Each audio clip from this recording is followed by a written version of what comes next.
Good evening, everyone. Hope everyone has had a fantastic week. I know it's been busy here, but we've gotten a lot done, including some rest. I have been working more rest into that, obviously. But it has been a great week here so far.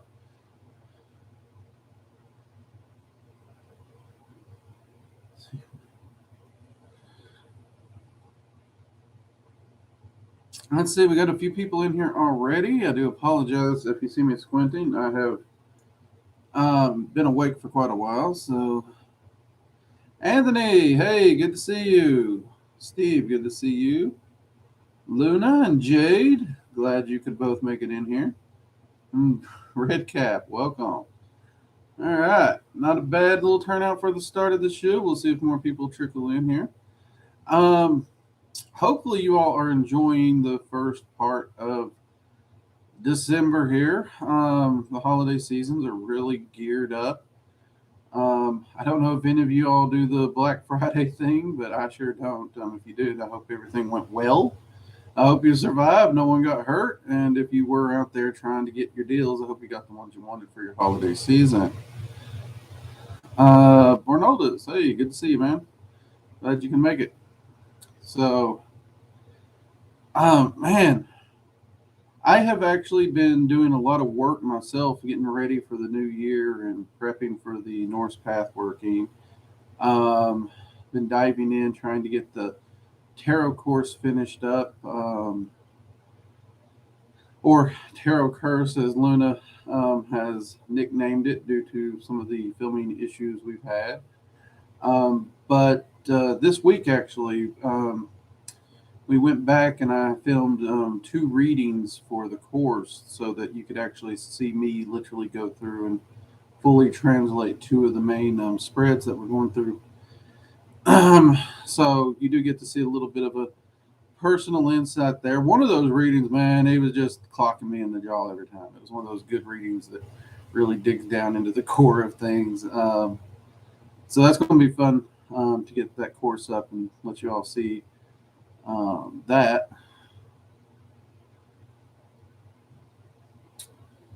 Saeed, hey, good to see you. Hope you're doing well. Animal Man, hey.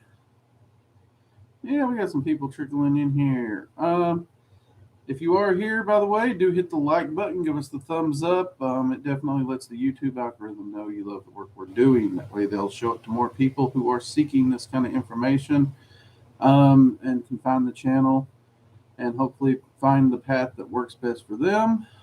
And of course, master their life and get control over the life they want to manifest, which is always a good thing.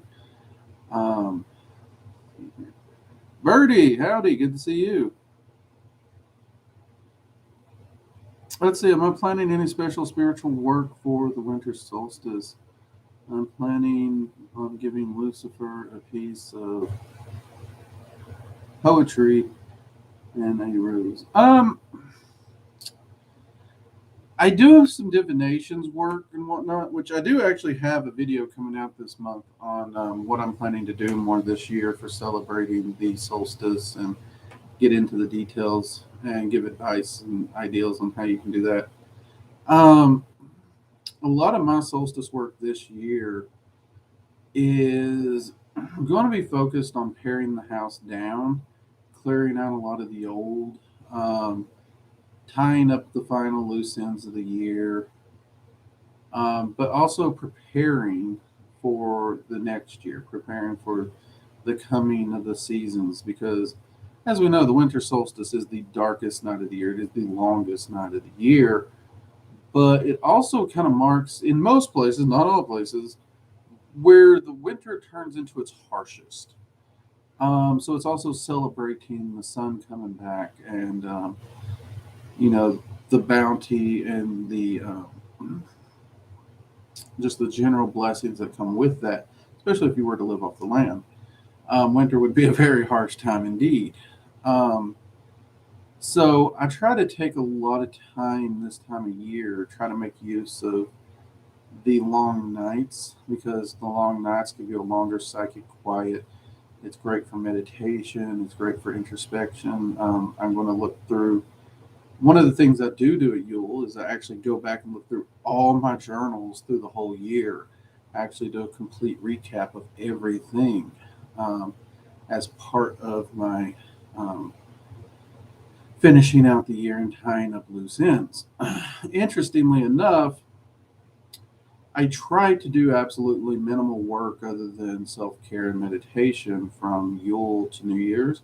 It's just kind of one of the rest periods I give myself, magically speaking, just because I want to focus more of my energy on friends and family and staying focused on uh, the season, if you will.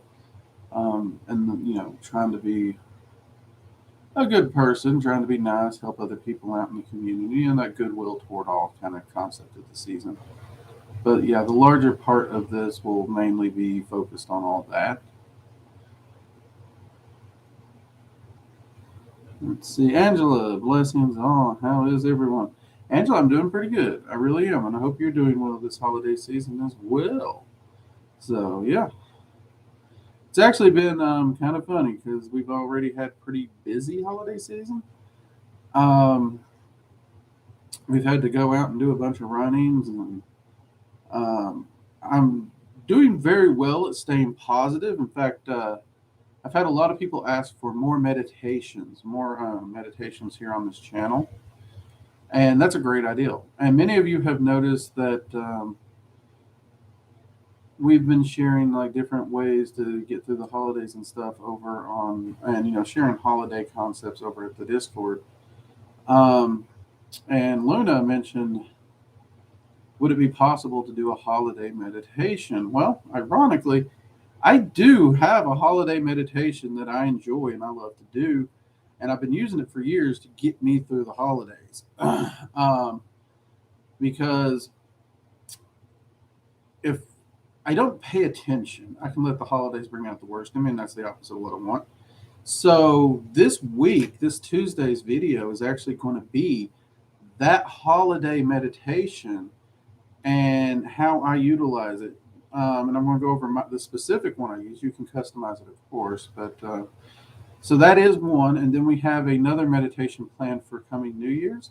So for all those that have been asking for more of these meditation videos on the channel, we have those coming. We really do.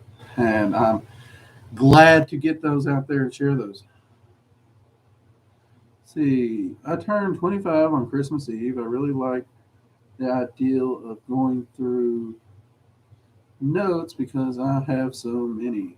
Yeah, you all know I keep journals for practically everything, and I think you've all seen it here before. I always have my magical journal here on the desk with me, so I will literally go through every journal, every note, reading through it, and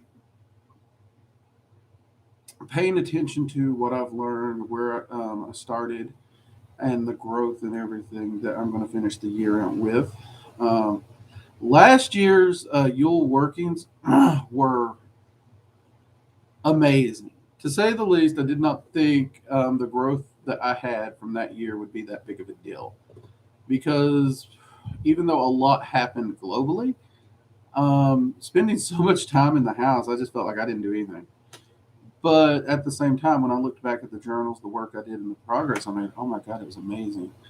And this year, I feel like I've done really well, actually. I've had to overcome a few things. So I'm really looking forward to diving into these journals and going back and looking through them. While I do this, I also kind of keep a mental note. Is there anything that's showing up that I would want to put into my shadow workings for any of the 2 times a year when I do shadow work? So I also make notes of those when I'm going through these.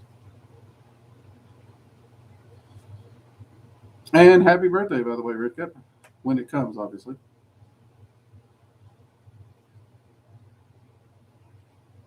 Oliver, hey, good to see you. By the way, thanks. Your angel video cleared up something for me. Thanks. Uh, angel deck had strange angel art where there were rings surrounded by wings. Oh yeah. Happy to help with that, Angela. Yeah, angels. I've been trying to figure out exactly where the concept of the angels looking like handsome or cute little babies and all that came from, and I best I can figure it has something to do with the more Renaissance movements or stuff like that, where they're just trying to more humanize spirituality, trying to bring it into more of a something people can relate to a little better.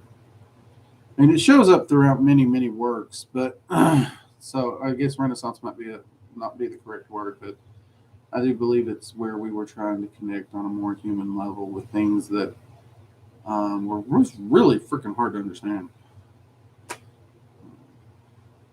Oh, hey, we got 18 people in here and 7 likes. Come on, people, more thumbs ups. We need them. I'm not that ugly. I hope I'm not ugly. I might need to change my New Year's goals. Let's see. Let's see. Haven't been on in a while. If you have any advice for doing magics when you're in a funk, I've been in a depression and can't seem to get back into it. Generally, my recommendation is to start with something active magically. I love to do vocalization style magic, or I'll do full rituals with full movements. So I'm up and moving about.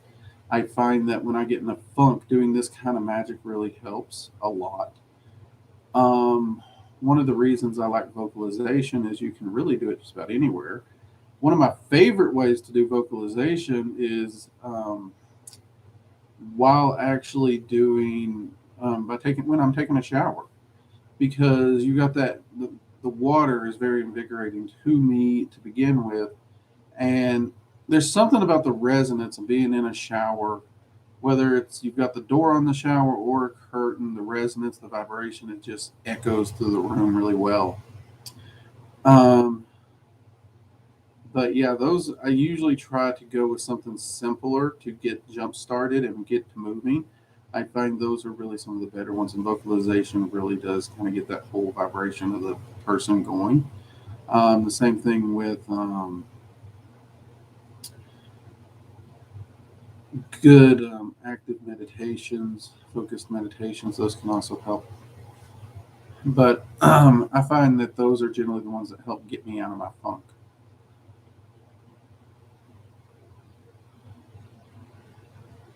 Let's see, in the sixth day of Christmas, I slapped all Karens of my life. Tra la la la la. Meditation like that, right? Well, I try to do the meditation before I slap people when I'm out at the store. I really do.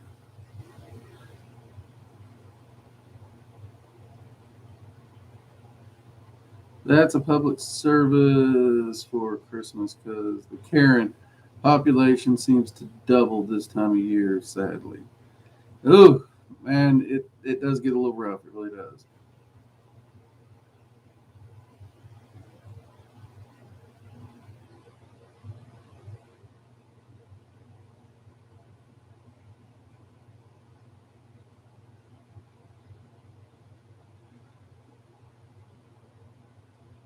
Uh, Angela, there's a lot of different predictions of which artwork are representing which, and there's no real hard way to nail it down.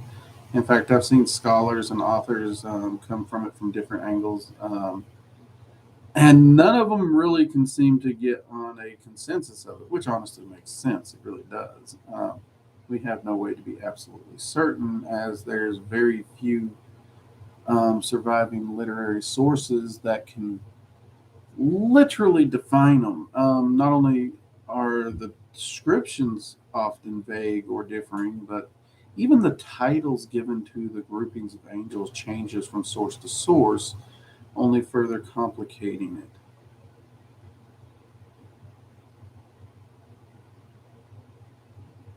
See, Oliver, how come you're not streaming Friday anymore? Well, we covered this last week, but honestly and truly, we've got so much going on. I am literally burning the candle from 12 ends. Um, and I actually did ask the viewers here, and ran it by them, and everyone agreed that me taking that night off just to kind of collect myself and have a bit of time to me to breathe was probably a good thing. And actually, if you go back and watch the streams over the last bit, I've been battling a cough, something fierce, and just could not shake it. But I have been taking a little me time, a little self care time. And the holidays, I don't care who you are, I think the holidays just swamp us all. I really do. So, with me foolishly attempting to film a course and get it out quickly and try to battle the holidays and the family and just my general work to day to work responsibilities that I can't slack on, um, I needed to find some time somewhere. And since the turnout for research and ramblings has drastically dipped off during the holiday season, we did decide that we was going to take a little time there and see about not doing research and ramblings for a while, but do Magickal Coffee Hour because we do get a much larger turnout on Magickal Coffee Hour, and B, we can talk about the same stuff here. We can have some fun. It's always great to chat with you all, but it does give me the time I need to rest and recover during the holidays. And so far, it's been a really, really productive thing. Me and my wife have actually been discussing what we're going to do at the new year as far as research and ramblings. Um, because I got a few emails from people um, last over the last week that really pitched a great concept. They're like, they were talking about how when I was doing the short vlog videos, how those were unedited, usually, or very, very lightly edited. Occasionally, I'd have to cut the neighbors doing something stupid out. But how I was able to just basically turn on the camera and give you all some short thoughts and post those. Um, and someone pitched the concept of, instead of research and ramblings, what if I did a started more of the vlogging content on a more regular basis. That way, I can just shoot those when need be, when I have those random thoughts, which, as you all know, I have random thoughts quite a bit. And I like the idea. I like the thought process. I like where it's going, but I have to admit, I have to think on it because I love to be on these live streams with you all. But I also do have to consider my well-being. Um, so we're looking into those kinds of things and seeing what we're going to do in the new year. Um, you will actually see we're trying out some new stuff. We got a new video editing program, so the holiday videos are actually some of the time we're going to get to try some of those new things as well. So you're going to see me playing around in the videos with some new editing, um, to try out the program to see if I can perhaps bring more to the classes and more to the videos, a bit more, um, I guess, production value, or just, well, for me, it's just for fun. It's just something a little fun to make the videos a little more entertaining without taking away from the video content that I think every one of you has come to love from me, because I just try to talk as straight as I can and present it as simple as I can. That's not going to change at all. Don't worry about that. But I hope that answers your question a little bit there, Olivia. Or Oliver, sorry. I got the computer sitting a little too far back, I think. Wait, maybe I can zoom this in. Oh, crap. What the heck? There we go. Okay, I figured out what happened, people. Somebody turned my text down to 80%. No wonder I thought I was going blind up in here. Okay. Now we're able to read better. Okay, sorry about the doing the names there, people. That's going to be a huge help. Kelly, hey, good to see you. Glad you could make it. Let's see here. Angela, also, I saw your video on entity work in Magick. It was a breath of fresh air. I feel the same as you about working with entities. Always respectful and treat them as you'd like to be treated. Thank you. Thank you. I'm glad everybody liked that. Was a really popular video. I was actually worried about posting that because I know I stepped on a lot of toes with that one. But the absolute positive response to that video and how many of you understood what I was saying, man, that made my day. That really did. It shows me that my viewers, I'm really reaching my people, because there has gotten to a very almost disrespectful like viewpoint toward entities and just using them as correspondences. So I'm really glad to hear that.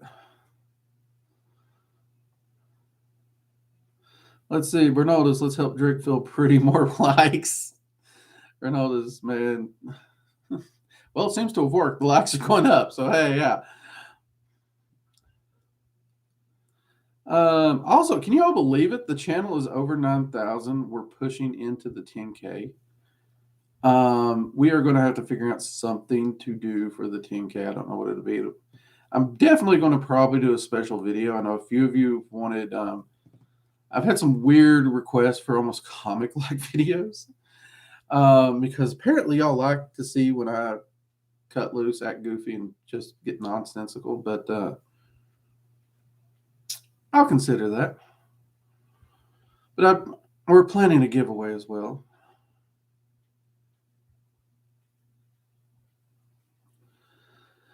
Kelly, is there any limit of how many entities you can work with at the same time? Well, that depends, Kelly, on what you mean by the same time. If you mean how many entities you can work with in your lifetime, just in general, no. As many entities as you can keep a friendship with, you can work with. Easy peasy. Now, if you mean how many entities can you work with in a singular ritual, that limit is based upon your ability to maintain focus, concentration, and visualization. Because you have to maintain the connection and the focus for every entity in that ritual. And this gets exponentially harder for everyone.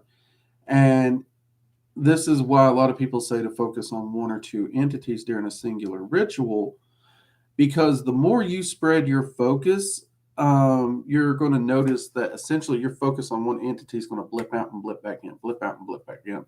So this massive army of entities people are trying to work with ends up actually doing less. And I just realized that was a no. Because you're not maintaining your focus on the ritual as a whole, as well as you would if there was only one or two entities. So it's entirely based on your ability to focus and maintain that. And if you notice you're losing concentration, you're losing focus, you're losing the ability to know that entity's there fully, you're past your limit, whatever that may be. But as far as how many can you work with in general and make friends with, there's no limit there.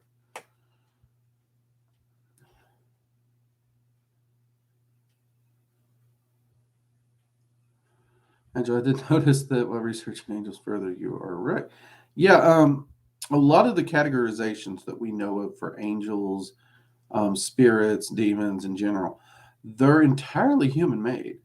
I'm actually planning on doing a video on both the demonic ranks and the angelic ranks, in which I will present the most common listing of ranks. But I do also plan to go into how they're man-made. The entities really don't give a rat's patoot. So there's that. Let's see. They do change from religion to religions, source to source. I'd love the deck. Oh yeah. A lot of the angel tarot decks are absolutely gorgeous. In fact, one of the reasons I'm building the tarot class the way I am is so many. One of the problems I have with tarot, you go out, you find a deck you like. It's a great deck. You have to memorize tarot and you have to memorize the freaking book to whatever deck you bought. Because every deck's different. Every deck is telling a different story. It's presenting a different information. The art is speaking differently. The way I'm presenting the class is we're presenting the foundations of tarot. And by presenting that, regardless of what deck you pick up, what deck speaks well to you, you're going to be able to perform tarot. And then if you choose to look into and understand what the artist is speaking through the art, you can. Like my favorite deck, the artist, that artist gets deep, but there's no way I can memorize that. But at the same time, I do love reading what the artist is saying with the work because it gives you a concept of what they're feeling. But it's not necessary to read tarot. And we're trying to build the class so that no matter what deck you pick up, what deck you choose, what deck speaks to you, you can still read tarot and get the most out of your divination's work. That's the entire point of how this class is set up. And over the years of teaching it, I've had at least 50 or more students that I know of personally right off that went on to be professional readers. But I also gave them the tools to continue to grow past what any one book or class could teach, which is another thing I try to do. I try to make sure you guys have the tools to grow and develop without me. I truly believe my job is to teach foundations and framework because that's something we can all use. But from the foundation and framework, you customize your own path and practice. And that's where the real beauty begins. And that's where the individuality begins. And that's what I love. That's why I love talking to colleagues so much. It's the different opinions, the views, the different methods that we come up with, our individual paths. That truly is the part that amazes me the most. All right, let's see. I was wondering how you would start working with magical amulets if you have no experience with it. I am researching now and just more ways to protect myself magically and spiritually. So yeah. Honestly, I would look into sigil magic. If you're looking for magical amulets, for example, I would go check out our videos on sigil magic for beginners and go into the rune magic playlist, check out the runes and look up bind runes as well, because that's a form of magic very similar to sigil magic. You can utilize sigil magic and bind runes to make absolutely gorgeous amulets that are customizable for practically any magical function you need, including protection. So if you're interested in working with amulets on that level, that's what I would do. I actually keep several warding style placards around the house that are built that way. I used to wear a rune amulet that I made, but the need for it passed, so that was all fine and dandy. I retired it. I do still, on occasion, carry rune amulets, though sometimes I just do a paper amulet and carry it in my wallet. That's generally the one way I do it. But then again, at the same time, many people have noticed I have the runes all over here. So I kind of have my own runic grimoire tattooed into me that I can utilize via visualization and or golder to anytime I want. But yeah, check out Sigil Magic would be a great place to start there. Oliver.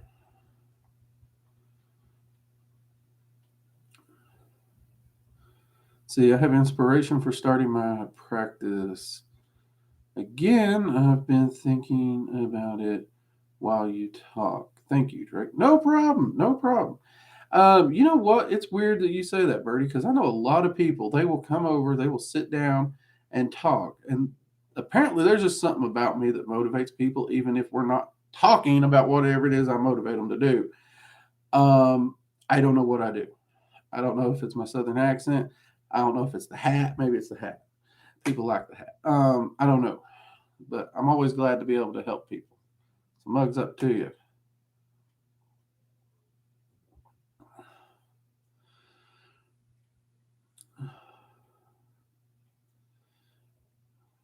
Let's see. It's how you dial up to the north, huh? Just click the room. Yeah, it's like 1-800. Odin, I screwed up.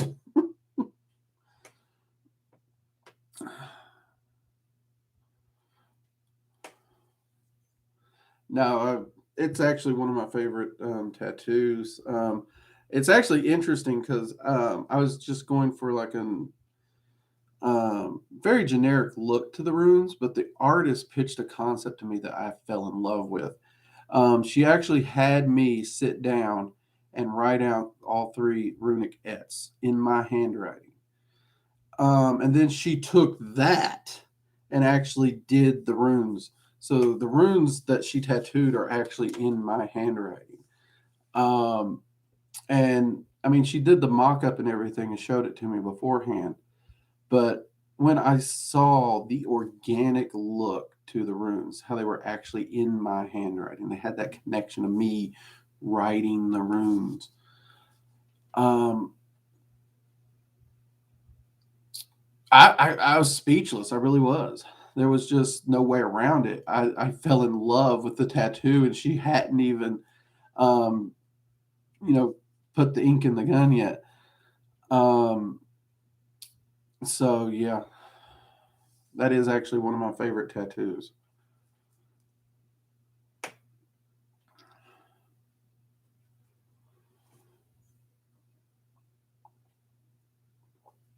Also, I was told I should say this on the stream. Um, all, all, everybody, if you go over to the community tab, you will see there is a discount for the merch store. It's 10%. Everybody gets 10% discount on any merch. So if you're wanting tapestries or coffee cups, shirts, we have the neck gaiters now. You know the mask thingies with the dragon's eye seal on them. We got that. It seems like there was something else we have that people's been asking. Oh, we have pint glasses now with the dragon's eye seal on it. Those actually came out really good. So we do have a December discount for every viewer in the community tab. Now, for channel members, tier 2, tier 3, and Patreon tier 2 and tier 3, you all got a very special holiday bonus discount to thank you all for your all support. I honestly got to say, many of the things that we've been able to do this year wouldn't have been doable without you all. Thank you so very much. Including, like I said, the new video editing stuff we're trying out. That is all because of you. So hopefully we'll be able to do a bit more things with the videos and be able to push the production, which is going to allow us to do shots we couldn't do before. And I'm really excited because one of the things we wanted to do with the evocation course while we were talking about doing it was actually to supply video and either sound and or music with the sigil in a way that is conducive to helping enter the trance state and helping to enter the evocation state, and actually help the person to reach contact evocation and possibly scrying evocation. And this is something we've tinkered with a lot over the years. And we have a method that we've come up with that works really well, but getting a way to edit it in to make it functional at the level we need it was something that, I'll be honest, my video editing program just wasn't doing. It was not doing. I think we have it. I think we have it, which has me so freaking excited because I honestly thought this was something I'd have to leave out of the course and add in later. So I absolutely have to give the mugs up to all the channel subscribers and the Patreon members because you all seriously made it possible for that to happen. And my goal is to get that shot this year. I don't know when to release. I don't know if it'll release this coming year, but that would not be possible without you all. So thank you. Thank you from the bottom of my heart. Thank you. Chantel, runes as tattoos, good idea or bad idea? That depends on how closely you want to work with them, Chantel. If you put a rune on you, expect the energy of that rune to be in your life, period. That means the good, the bad, the ugly. Now, the runes are essentially, from a Nordic viewpoint, they are the language of the multiverse. And therefore, you are essentially welcoming all that power, all that energy into your life. Now, that does mean if it's there, you have to maintain it. So you do need to be mindful of it. I know a lot of people who think I'm crazy for getting the tattoo I got because I have all those runes laid out. And I do use them in magical rituals. There's no doubt. It's not just a picture, but it is something that is a part of my daily life. So it really depends on the person. There is no hard, fast, easy answer to that one. But if you are willing to accept the energies and those currents flowing, I don't see an issue with it. The problem I have is a lot of people get religious, runic, occultic, or sigil tattoos because it's cool, and then they don't accept responsibility for the energy coming in. That's bad. They kind of treat occult tattoos like the Tweety Bird tattoo in the 80s. Don't be doing that. Make sure it's something that you do definitely want in your life permanently. If that's the case and you're ready to do the work and walk the walk for the rest of your life, it can be a very beneficial thing. But there's a reason you all don't hear me talk about magical tattoos that often. It's because it is permanent. And I've seen a lot of people jump in and they didn't handle it well at all. Let's see. Do you ship the Dragon's Eye Seal wall tapestry to Europe? I can't find the information on the website. Let me check. Some of the I'm not the one that gets to do the shipping, unfortunately. So unfortunately, I can only ship it where the company lets me ship it. But I will check this for you. Let me see if I can find it here. Where the flip are you? Are you going to tell me where we ship this? You used to. Why are you not telling me? Oh, that's not the tapestry. That is the. What is it? Oh, that's the wall art.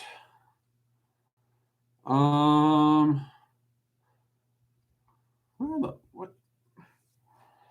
Oh dear God, you guys! They updated the back office. I apologize, people. They updated the back office here, and um, it's being a butthead. We all know how much computers hate me. So let's see here. Okay, according to this, the Dragon's Eye Seal tapestries are international, U.S. and Europe. Okay, found it. That was a project, but you know what? I'm glad we did it. I'm glad we did it together. A, because now you all know that, and B, hopefully you guys got a good laugh at me trying to navigate my own internet crap.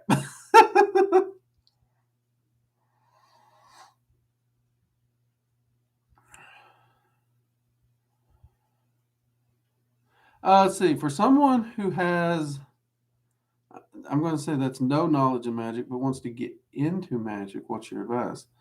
My advice is to focus on your meditation practice. Make sure you have a solid meditation practice. Focus on your grounding and your shielding exercises first and foremost, because those are going to be foundational to all magical practice across the board, including sigil magic. Without those and developing your focus and your discipline, you're only asking for trouble if you go further. So, and all that can actually be found here on this channel. You can go over and find those. If you want a very deep, detailed meditation style path working, you can go over to workingdragonmystic.com. We have a massive, and I do mean massive, meditation class over there. But to get you started, because you say you have no knowledge, check out the meditation playlist and the magical basics playlist. There's a lot of information in there.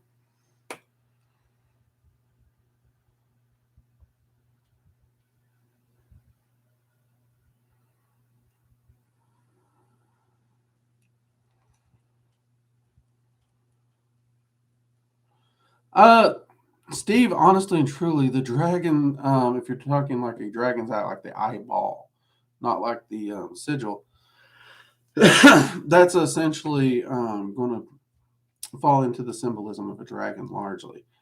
And usually the eye is the window to the soul, or looking inward or looking at oneself. So you would apply that symbolism. And that symbolism is usually courage, power, wisdom, understanding. So that's actually telling you to look at yourself and try and understand some wisdom, find your power, and examine what's going on. Because just seeing that, it has to have something to be related to. And only you really know what it's going to be related to, because you know what's going on in your life. You know what you're meditating about. You know the problems that are affecting you.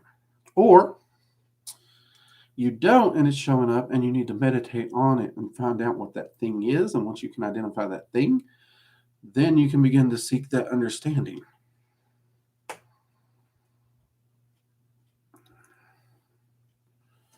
So, sorry, people. Ooh.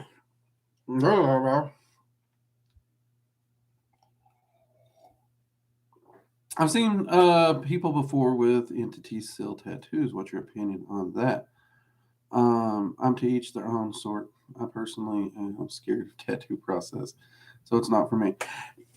I can't say I'm scared of tattoos. Let's be honest.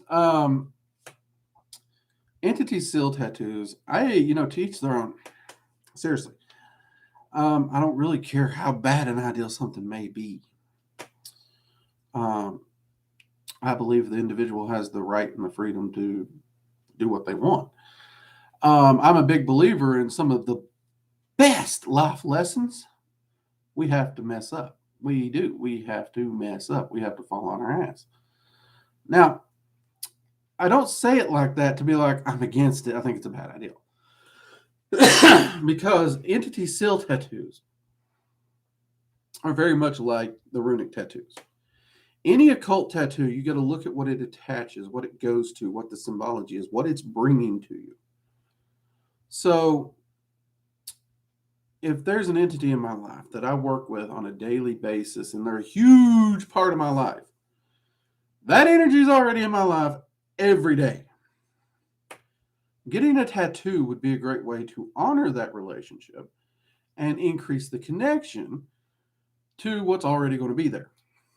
Okay, that makes sense. That's perfect sense.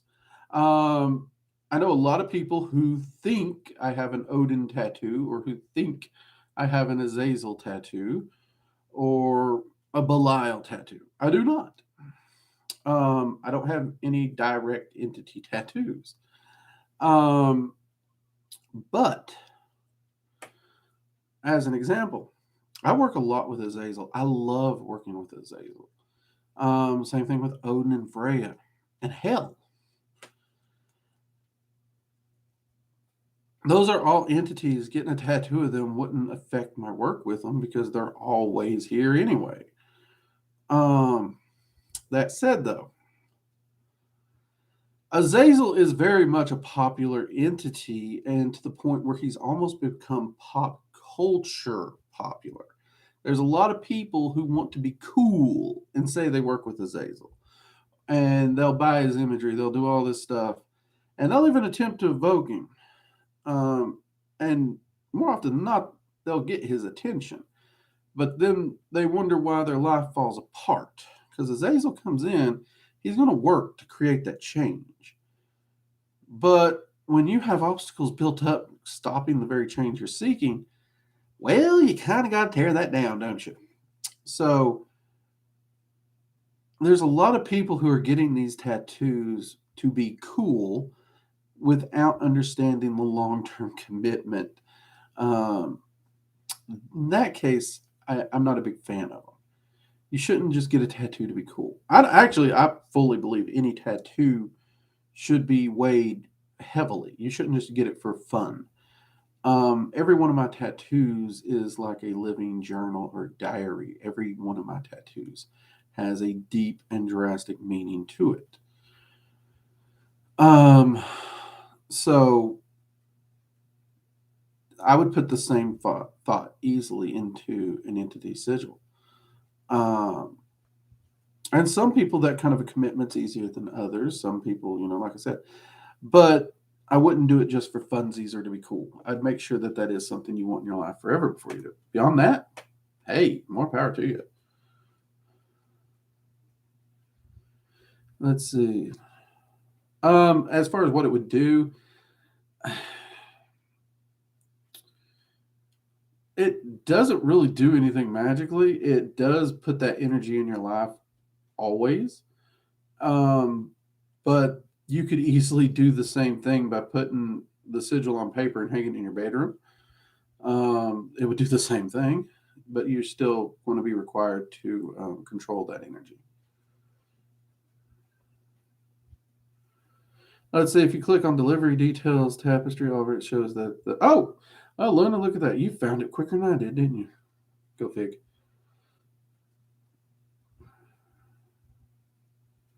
See, Angela, you asked about that. Well, the first part. Oh, we jumped. Did we? No, no, yeah, no. Okay, no, I think we're good. So do you have for someone who is pulled to so many paths, choose one for a period of time and explore split days of the path of week, multiple, overwhelming. Okay, so Red Cap, this is one I can actually talk about quite a bit. I am one of those people, I love to learn. I love to absolutely learn. Um, the concept of me getting onto one single path, staying there and never deviating, that ain't going to happen. That is never going to happen. Anyone who's watched a few videos on this channel is going to realize I am a wanderer. I'm all over the map. I do I do generally recommend picking a singular path of study and focusing on it for a period of time. And the reason for this, Red Cap, is because when you do this, you actually envelop yourself within that energy current, that knowledge base, that wisdom, that practice, and you get far more out of it as to just jumping back and forth. I have tried to dedicate different days to different things, and it's kind of like the best I can describe this. This might show my age. I hope this still is relevant to everybody. But if you're driving down the road in fifth gear and then you just try to drop it to first, you're going to ruin your engine and it is going to be hard. It's going to jerk you. And trying to change gears daily is going to do that same thing. You're going to get that energetic whiplash almost. Um, and that really makes it hard to truly dive into that energy current and truly gain the wisdom, the gnosis, and the knowledge that's going to come from it. You may be able to read the book, you may be able to walk through the rituals, but you won't go deep into the rituals to get that deep gnosis that you're truly seeking. So, to this, I have found that dedicating a full practice to a month, 2 months, or 3 months in general is generally the way I find most people do best. Now, there are extreme circumstances. You all have heard me say before that I dedicated an entire year to Norse. I would touch no other magic. No matter what problem came in my life, I was going to entirely rely on Norse magic. And this was at the time when I was really diving into learning. So when my needs were greatest, I couldn't fall back on my safety nets. I was focused. Now that's an extreme concept of it, but putting your focus into what you're studying for that time is probably the best way to do it, um, regardless of what it is. So if you are, for example, doing Dragon Magic 101 and you're taking that course, Dragon magic, while you're doing that path working, should be your primary focus at least 90% of the time. It should be the majority of it. There's nothing to stop you from doing candle magic or sigil magic for little things here and there. But overall, the focus should always remain on dragon magic while you're doing that path working. Um, and I would really say that of any particular path working too. Hope that helps a little bit. But yeah, it does get overwhelming. There's so many things we want to try.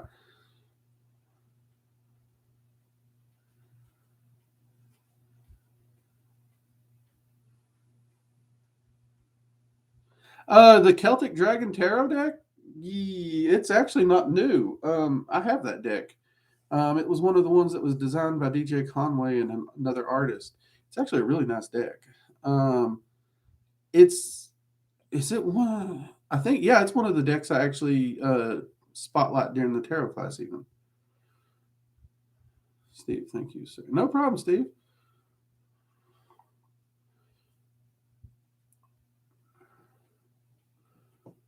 Patricia, do I work with mirrors and mirror magic?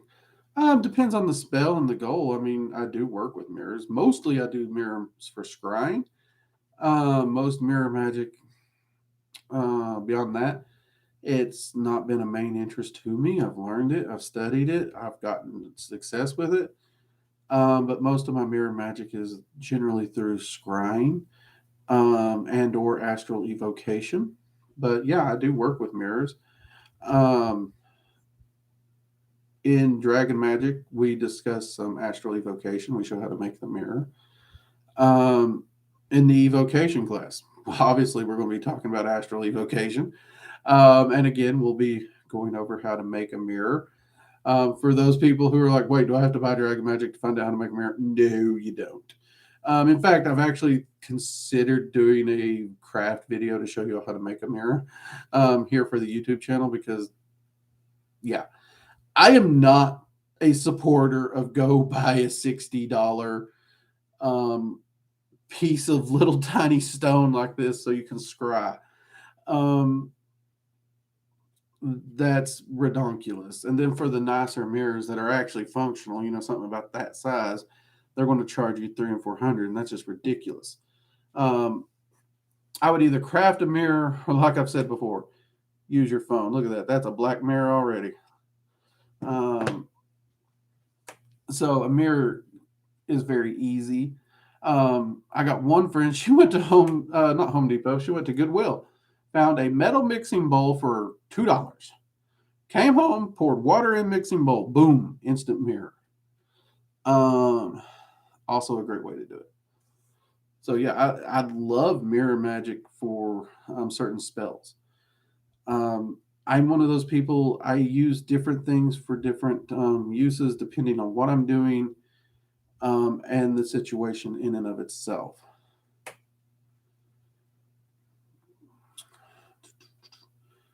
Patricia, when you say a mirror class, do you mean focused entirely on mirror magic, or are you talking about like making the mirror and scrying, or what? Could you be a bit more specific on that? Because I'm going to try and do that.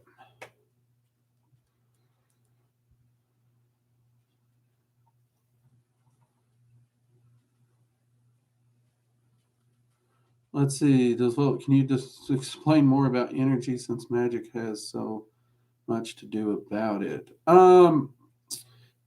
Yeah, I'll do a video on making the mirror for sure. Well, you have to understand when magic talks about energy, we're not talking about energy in the scientific sense of it. What we are talking about of energy in magic is the ideal or philosophy that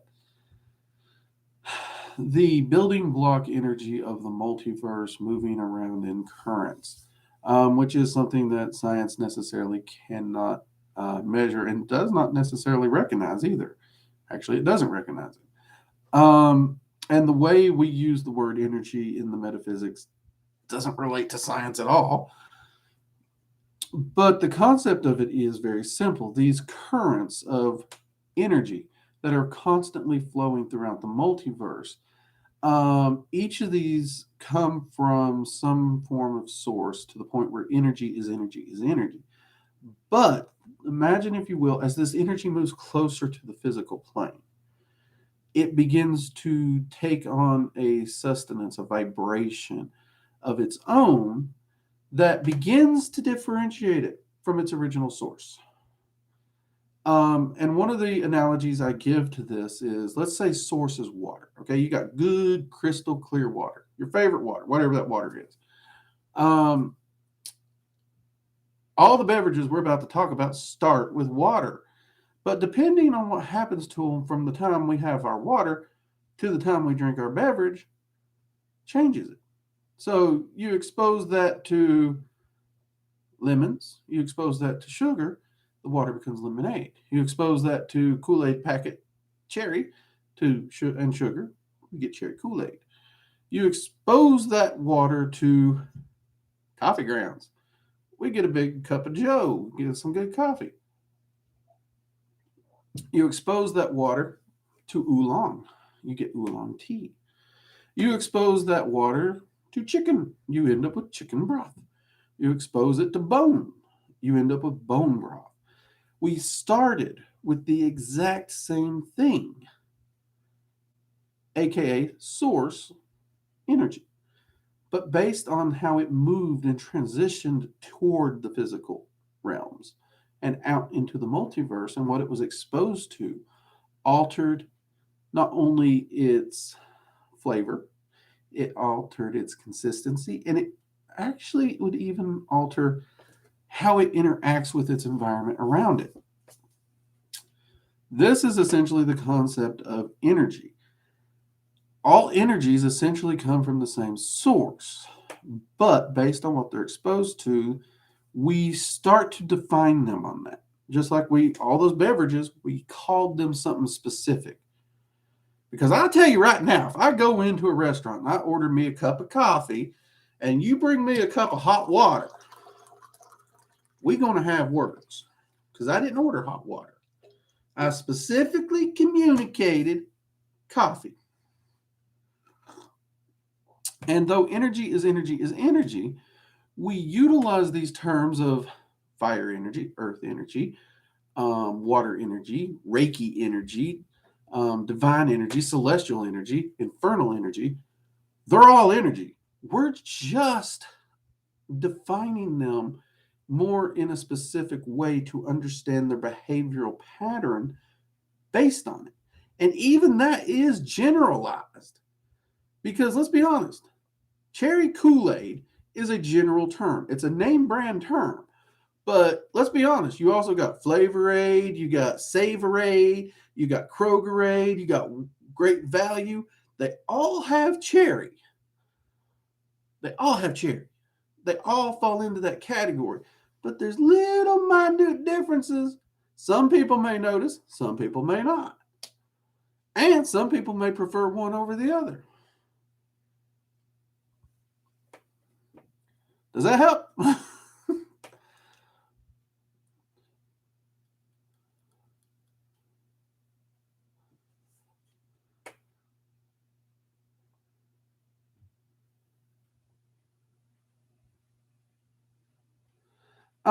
Kelly, I have not actually watched Full Metal Alchemist. I know a lot of people's been trying to get me to. I have seen a few of the stills online. Some people sent them to me.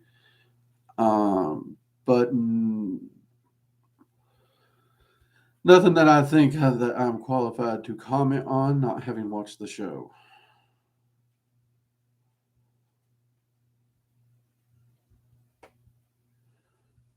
Dragon of the West, how do you use Hermetic magic? Hermetic magic is a tradition and a stylized practice, meaning that the rituals, the practice, the philosophies are all based around the Hermetic tradition of magic.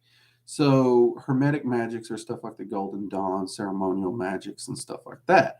How do you use them? You use them to do magic. The rituals, the setups, the bases, they're all about manifestations, the same way any magic is, but it's using the ceremonial process within the Hermetic orders and the Hermetic systems of ceremonial magic to do so. If you're interested in that, um, The video I did on ceremonial magic, I talk about 2 really great books to start working with ceremonial magic or the Hermetic traditions. Those would be a great place to start. And Jade is throwing clocks at me, people, which tells me it's time.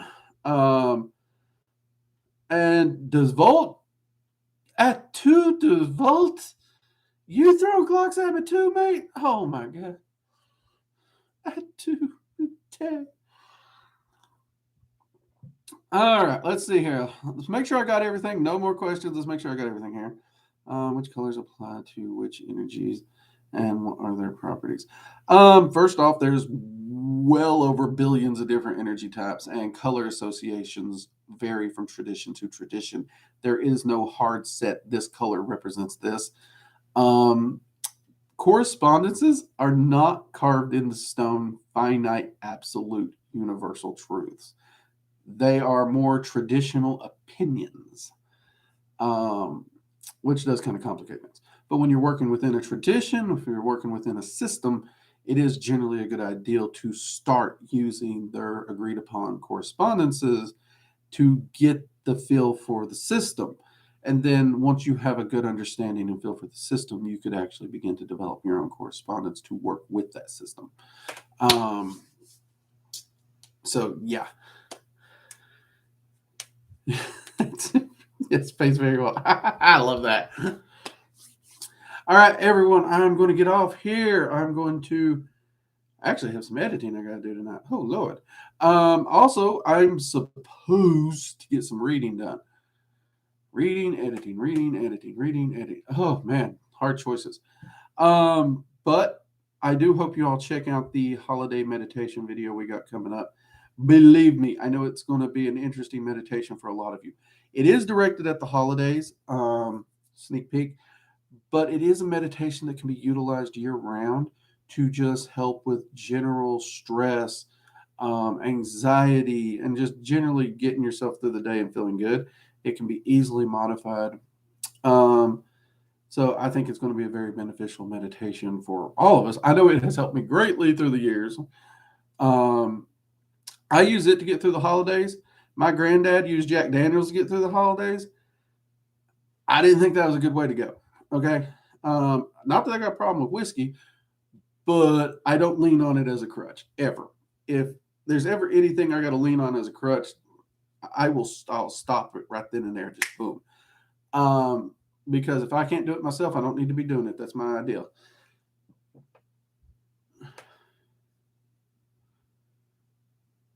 You're finally going to become the yelling Grinch doing meditation meme.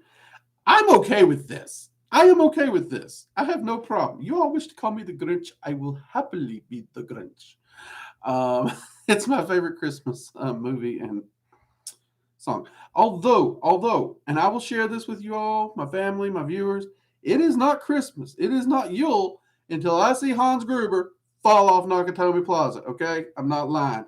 I got to watch my Die Hard. That is one of my favorite Christmas movies, that and Lethal Weapon. So, yeah, me and the wife got to bust out the Die Hard because we ain't seen Hans Gruber fall off Nakatomi Plaza yet.